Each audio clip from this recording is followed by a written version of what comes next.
Bonsoir à tous et soyez bienvenus pour cette nouvelle critique non-spoil qui va être consacrée à Matrix 4 Résurrection, réalisée par Lana Wachowski, l'une des créatrices de la saga. Jusque là, on peut être rassuré, mais sans sa sœur Lily. Jusque là, ça sent un peu la couille. Et donc, qu'est-ce que je n'ai pensé en général? Je suis assez mitigé, assez perplexe. Hein. C'est assez compliqué ce que je ressens. Passer un bon moment, mais sans en être un trop moment. Enfin, je sais pas, c'est assez. Je suis en milieu. Je suis au milieu, on va dire. Je préfère ne pas résumer l'histoire parce que c'est assez. Ça risquerait d'assez spoiler et de gâcher un peu la surprise de ce que le film essaye de raconter.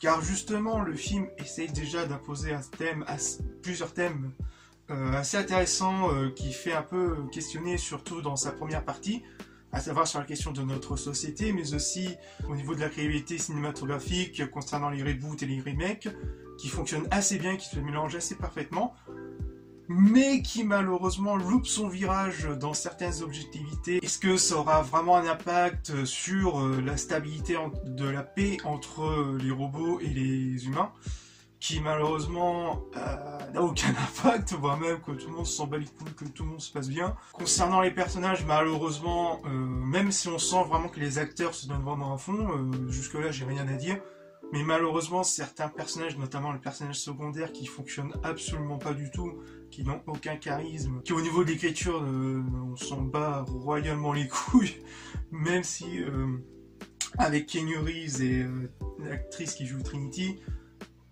on comprend la chimie, enfin la chimie fonctionne toujours aussi bien, mais en général c'est assez compliqué, hein. On peut dire que leur charisme ne suffit pas à sauver entièrement le film, notamment aux côtés des nouveaux méchants, qui font certes beaucoup de clin d'œil aux trois premiers, enfin à la trilogie de base.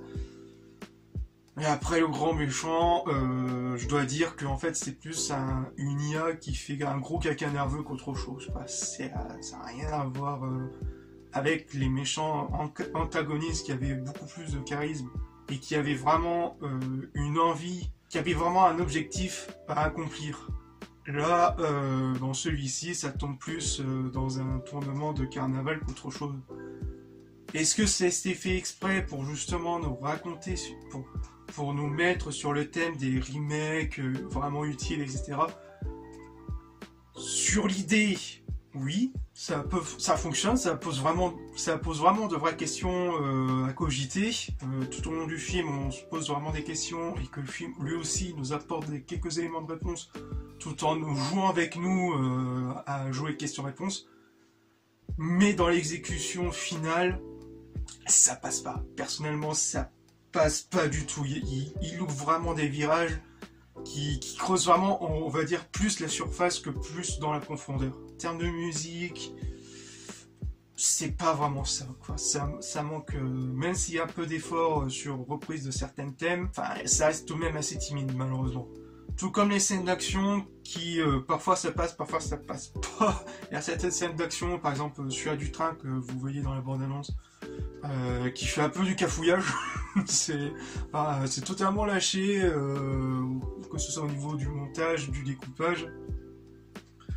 C'est assez particulier, même s'il y en a qui sont assez bien filmés, par exemple la course-poursuite avec la police, etc. Bref, si je devais en conclure, je dirais que Matrix 4 Résurrection est un film qui va vraiment diviser. Ça c'est sûr, c'est clair et net, qui va vraiment diviser. Malgré avec des thèmes, comme je l'ai dit, assez intéressants qui poussent à réfléchir, comme le thème de notre société, ou encore le thème cinématographique avec vraiment l'efficacité des reboots, des remakes à faire, etc. Mais qui malheureusement loupe plusieurs le coche et qui finit vraiment sa course dans la vallée des suites de trop. Et que je ne vois que deux possibilités. Soit vous prenez la pilule rouge pour aller le voir, soit vous prenez la pilule bleue pour vous contenter uniquement de la trilogie. Voilà, j'espère que cette critique vous aura plu et on se retrouve pour de futures vidéos. Peace.